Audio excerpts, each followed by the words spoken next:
I'm inviting you into a time machine. Will you come back with me? Months, callbacks, interviews, video interviews, phone interviews.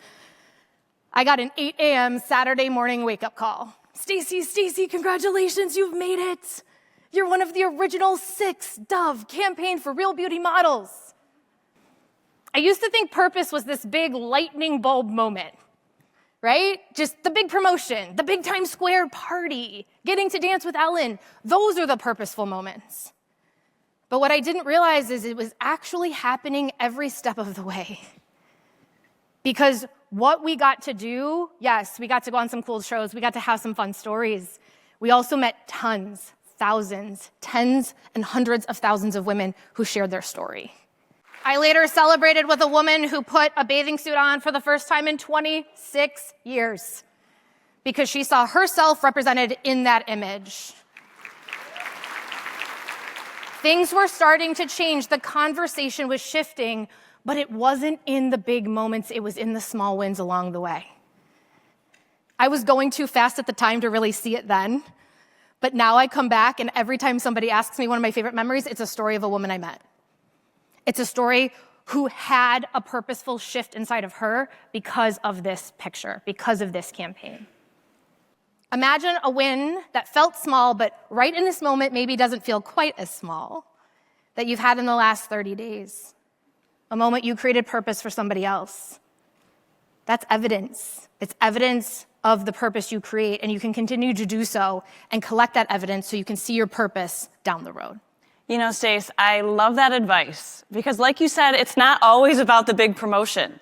Sometimes just nailing the QBR is enough, right? Because when momentum builds, impact multiplies. The key is to start small. So how does this translate to our corporate brand, right? Trying to define a company-wide purpose is an extremely daunting task. And for anyone in corporate, you also can understand trying to go through all of the layers of approval and feedback is very difficult. Your presence is the nonverbal you. It's your energy. It's what walks into the room before your title does. It is how you make people feel. See, I used to think we had to be different versions of ourselves. A version of me up here talking to all of you, a version of me coaching a CEO because that's a big title. A version of me showing up at the ball field with the fellow moms who I'm somehow competing with, but I don't mean to, I don't know why, and I'm just I'm trying to be your friend, but it feels weird, I'm not sure. Your kid's great, But the truth is, all those fragmented pieces were not me. And those different versions and fragmented pieces aren't you either. The truth is we don't have to be different versions of ourselves. We just get to be the most expressed version of who we are anytime we choose to be. Your personality is not what you say, but how you say it, right? So when we think about that and how you want to show up, lead with personality. So you might be thinking, how does this have anything to do with my company? Well, every company needs a brand personality. And you might think, I might need to hire someone to figure that out. But we're all here for the age-old problem. There's no budget. We all know that. We've all heard those 2 words. So what do? Look at the personality types. Read the descriptors. Find which one resonates most with your company values. That is now your brand voice. Why do you need that? Because what we just talked about, and I want to emphasize, marketers are not the only person in your company responsible for your brand. I'm going to say that one more time. Marketers are not the only person in your company responsible for your brand. Every single associate is responsible for your brand. They need something that they can understand, that they can rally behind, that they get excited about. They want a brand personality, and this is how you can deliver that for them. I love this, okay? Because personality is really the action behind purpose. Pitch is how we talk to the audience and to ourselves.